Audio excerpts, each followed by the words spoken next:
Hello again everyone, I'm on the Season 4 PTR and let's talk about ARMS as promised in my previous videos. So in Season 4, ARMS is going to be getting the Season 1 set bonus back, and the Season 3 set bonus did lose by a little bit. And I will miss the Season 3 set bonus a little bit because the sudden death procs, they did feel really nice, but to be honest, none of these set bonuses really changed the way that ARMS plays anyway, so I'm perfectly happy with Season 1 winning. I'm actually quite happy about it because after playing with it for quite a while on the PTR now, it does feel really nice that Mortal Strike hits so hard. You know, it hits 15% harder because they buffed it from 10% to 15%, and the crit chance stays at 10%. But yeah, it just hits much harder and crits much more often. It feels really good. And the 4 set also got buffed from 5% to 8%. And it is deceptively strong. So it says here, whenever you crit with Mortal Strike, Cleave, or Execute, all of your damage and crit chance is increased by 8% for 6 seconds. And most of the time, you'll crit at least once with these abilities every 6 seconds. So you have basically 100% uptime on this 8% damage and crit buff. That's kind of a big deal. It's a really, really strong set bonus. And definitely stronger than Season 3's current set bonus. So what does that mean for our builds? So for AoE, I think we will be running something like, oh, where are we? Something like this. This actually. So we will probably just get rid of 1 point in Bloodborne to put that into Cleave. We'll keep Massacre and Execution Precision, Single Blade Storm, all of that. This is the build I predict that people will be playing in Season 4 for the most part. There is the option of going full Blade Storm, which looks like this or this. The problem with this build is that you lose so much single targets and you don't actually gain that much more AoE DPS because you lose Execution Precision, you lose Massacre, you lose Warlord's Blade Storm, you lose the Warlord's buff as well. And you gain, what, Merciless Bone Grinder, Cleave CDR. You also lose... No, you don't lose a point in Bloodborne, actually. But, yeah, it's just a massive single target loss for not much AoE gain. And also, on the AoE packs, you will just do even AoE, right? And so if you got one big target along with 5 or 10 small targets, you might kill all of those small targets really fast. And then the big target is left on 50% health. And you got a single target that down with this build. And that overall might just be slower than playing something like this, which has more single target. So yeah, that's just the priority damage versus full blast AoE damage argument, right? So I'm not going to go too much further into that, but I think that the build that I showed with Double Blade Storm and Merciless Bone Grinder probably won't be played except for just like meme keys or just for fun keys kind of thing. We will probably fit in Cleave like this, and that will feel nice because it'll be easy for us to apply deep roots and everything all the time, and Cleave itself also feels like a good button, and it'll reset via Battle Lord as well. So you don't necessarily need Reaping Swings because Battle Lord is also already resetting Cleave sometimes. So that 1 point investment there is definitely worth it. And when it comes to trinkets and gear, I imagine that we'll probably be running Puzzle Box for AoE and like our all-purpose kind of trinket. And Whispering Incarnate Icon, this trinket is definitely on the list for some nerfs because this trinket seems to be overstated massively on the PTR right now. Because if you look at this, it's giving you 1.5k crit all the time, as well as 1.3k strength. And it can also proc 232 of some other secondary stats, depending on if your tank and healer is also using it.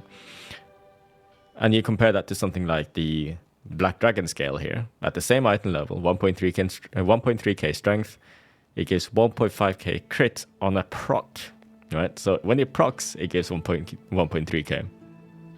And the proc rate on this trinket, if I remember correctly, is about 40 to 50%. Meanwhile, this trinket has it all the time and also has an extra bonus on top of that. So yeah, this thing is... something's wrong with this one. The numbers are very much off. So yeah, I think that you'll probably be using this trinket Whispering Incarnate Icon, depending on how much it gets nerfed, it is probably still going to stay one of the better trinkets, right? Along with maybe Ominous Chromatic Essence. But for pure single target, you probably use something like Cataclysmic Signet Brand plus an Anvil from the raid. Pips will also stay strong, I think. There are a lot of good trinket options next season. But I'm going to go through a few of them in a bit with the help of this spreadsheet here. So this spreadsheet here was made by Timmy and a few other warriors. I haven't verified all of this myself, but it does look quite good. Of course, numbers are not set in stone and expect tuning. So let's go through this. So on single target, Arms is looking like one of the top single target specs in the game for Season 4. Whether it will stay like that or not, I'm not sure. But one argument for Arms staying, among the top is that Arms loses a lot of single target when it goes for any sort of AoE. As you can see here, when you go from a pure single target to a single target focused AoE build, you lose over 50k DPS. And also, one thing that's worth noting here is that on single targets, we might be changing one talent compared to what we usually have in play in this entire expansion. So in this expansion, we'll be playing exactly this, right? But with Mortal Strike gaining value, Exhilarating Blows here has finally won over Bloodborne. And Exhilarating Blows makes it so that whenever you Mortal Strike, you have a chance of resetting Mortal Strike's cooldown. So yeah, will be nice playing this because it gives us another proc to look out for, and I think this proc is quite cool to play with. It's definitely more interesting than Bloodborne. So yeah, that's nice. It's a very small thing though, so I guess as soon as there are multiple adds involved in the fight, you will not use this, and you can go Bloodborne instead for more AoE, or slightly more DPS overall. And then there's for AoE, Juggernaut is slightly above Bladestorm, not that much higher actually, surprisingly enough.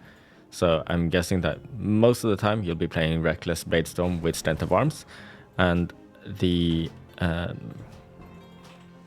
here actually, Reckless Bladestorm with Strength of Arms versus Reckless Bladestorm without Strength of Arms is quite a considerable difference with just one talent change.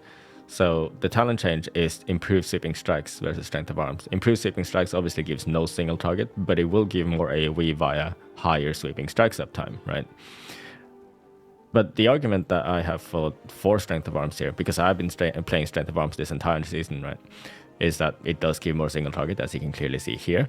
But Strength of Arms also isn't useless on AoE because it also increases Dreadnought damage, and Dreadnought damage is a big deal. It's a big part of our damage. So because of that, I've just been using Strength of Arms because I think it's more useful damage. I'm sorry, that's my whisper then, it's not yours. Right, so you can also see that the Merciless Bone Grinder Cleave double Bladestorm thing is really far behind the rest on single target. So I just don't think it's worth running. And in Dungeon Slice, Merciless Bone Grinder Cleave is simming slightly higher.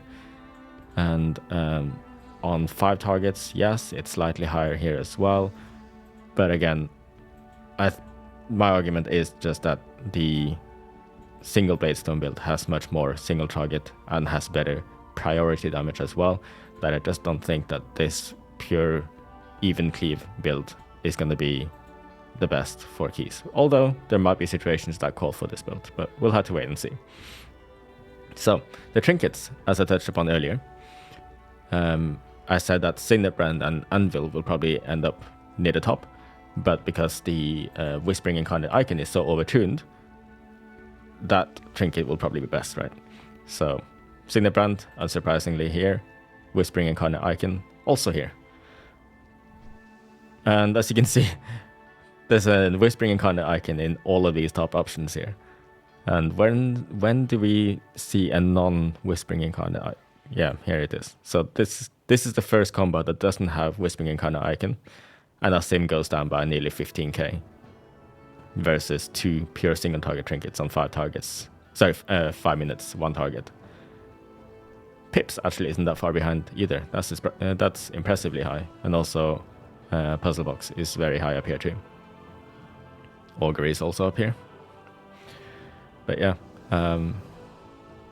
I suppose the Ominous Chromatic Essence isn't doing too bad either. Spiteful Storm is here too. That's similar to the Signet Brand and Pocket Anvil. And some other stat trinkets, some random trinkets here. Yeah, so there's a lot of trinket options here, but I think the trinkets that I mentioned will be the ones that we will be running in most cases. Of course, they're all situational, so you'll probably swap around depending on what you're doing. So, looking at this, also the embellishments, it looks like the verse wrists will stay. And also Blue Silken Lining is selected in this sim here, which, from what I've seen, is simming slightly higher than Lariat on the PTR right now for us. It's simming higher enough that I think you will use this one, even though it's a little bit less consistent than Lariat, of course, because this thing relies on you being above 90% health in order to get the bonus. The uptime on Blue Silken Lining is set to 50% here, which is quite realistic, I think, in most cases. There are some fights, of course, where you're taking damage all the time, and in that case, then maybe this is not worth it. There's also one thing to note about Blue Silken Lining is that whenever you drop it below 90% health, you instantly lose the buff. And whenever you heal back up again over 90% health, you don't regain the buff again instantly. It does seem to have some sort of tick rate. It doesn't check all the time for your health. So yeah, it's a bit weird in that way. So sometimes while you might be over 90% health for more than 50% of the fight, the uptime on this buff might still be, well, no, it will be below 50%, if that makes sense. And there's also Voice of the Silent Star here. I think this cloak here is just plain bad to run in most cases. So if you look at this, the problem with this cloak is that it has no stamina whatsoever. Compare that to, I don't know, another 528 cloak, you're losing 3.5k stamina. That's a big deal. So I'm at 985k here. I put on the cloak. I put on a cloak with stamina. And it's 1.1 mil. So do you really want to lose all that health just to get a slight DPS increase? I think when you're doing easy raid content or trivial raid content or trivial keys, maybe it's okay to use it. But in any serious content, any content progress, you just won't use this thing, I don't think. It's too much of a sacrifice for not enough of a DPS gain. Anyway, moving on. For AoE, I'd said that you'll probably run Puzzle Box and probably Whispering Incarnate Icon until it gets nerfed. There's also the Boon Trinket, right? There's the Boon Trinket from Dathio, which probably will be a Puzzle Box, but probably not that much. There's a big downside of using the Boon Trinket in the sense that you get rooted for 10 seconds while you're channeling it. You can use other abilities while you're channeling it. It's just the fact that you're hard rooted while you're using it. So let's have a look at it. Yeah, so the Boon Trinket is on top. Puzzle Box not far behind. Whispering Incarnate Icon is owning. What other AoE trinkets? Rumbling Ruby is actually surprisingly high on here. I never expected it to be this high, but it is actually a decent AoE trinket. Iridius Fragment is decently high here because you can not lose so many stacks of the buff while you're Bladestorming, because Bladestorm takes such a long time, right? So that's why we can make good use of this trinket. And Neltharian's Call to Chaos is pretty good, but it has a downside, so I don't think I would use this one normally, because it makes you take more damage. And I think next season will be about surviving again, rather than doing pure DPS, because from the dungeons I've been running on the PTR, it seems that we run into a survivability wall way before we run into a damage wall, a DPS wall. But that might change as people get better at the dungeons and figure things out. We'll have to wait and see. But yeah, no, we're not done yet. So last time when I did a Fury video, I gave you like a little preview of how it plays. So let's do the same again for arms. So I'm going to go in here. I'm going to use Puzzle Box into Thunderclap, into probably another charge just to get enough rage for a cleave, and then I'll use my cooldowns. I don't know if that will be the correct way to play this, but... Oh, yeah, there we go. Awkward. I don't actually have a weapon rune or a flask activated right now, but it is what it is. But yeah, as you can see, the damage is quite high. Regardless. And now the question is, when do you cleave? And when do you overpower? When do you mortal strike? When do you whirlwind? The question is that the answer is not that clear. It's really hard to decide what you want to press at any given time. Because right now, yes, cleave is higher priority than mortal strike for pure damage.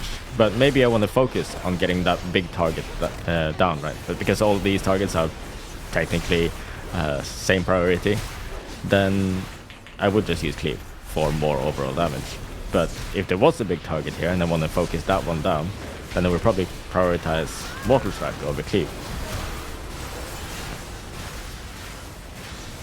I would lose a little bit of overall damage by doing that, but it would speed up the key, right? So just the priority damage versus overall damage question once again. But yes, the answer to that question really is, on 5 targets, cleave will always do more damage than mortal strike, even if you have sweeping strikes up. I think that changes at 4 targets. That's when you start using mortal strike. It might be 3 targets. I don't remember fully right now. But yeah, you can kind of just go by feel. It feels a little bit like whack-a-mole because you have so many buttons to press in AoE, you don't know which one you want to press. And you do want to use the legendary at some point as well, but you don't want to use the legendary in cooldowns. So yeah. Anyway, it is quite nice to always have something to press as arms, of course. In other iterations of arms, we've had phases where we aren't able to press anything because we don't have rage or everything's on cooldown or whatever. So that's nice. And I'm also going to find a little clip here that I'm sure you will find quite cool. Oh yeah, here it is. So we're going into Algathar Academy. If you played Season 1 in Dragonflight, you will know that the first pull in Algathar Academy is the biggest pull that you'll find anywhere. So we're going to go in here, and I'm playing single Batestorm, I'm playing with Puzzle Box as well, and our tank is going to start gathering things. I'm just going to skip forward a little bit. He's gathering stuff. The most important thing in this pull is to not pull aggro. So you just want to be careful at the start. You might want to start setting up, get a little bit of rage maybe, send the cleave here maybe to apply deep wounds and everything, but don't do too much more because you might just die from getting randomly meleeed by something that the tank hasn't touched yet. Anyway, so I use Puzzle Box. I use my Warbreaker, Roar into Bladestorm, along with a potion of course. And we're Bladestorming. I'll use Cleave, Whirlwind, Sweeping Strikes, Overpower Cleave, Overpower Cleave, probably Clap here, yep.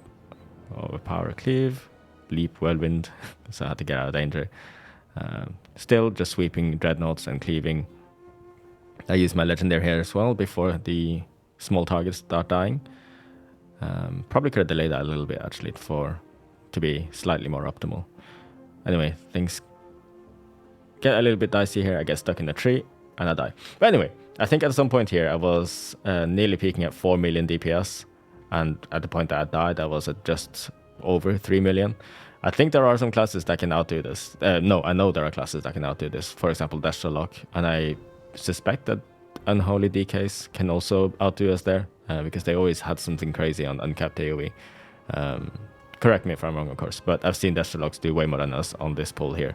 So I'm sure there are more classes too, like I say. But yeah, it's a nice little showcase of how much pure AoE DPS arms can do. So yeah, I think that's all I've got now.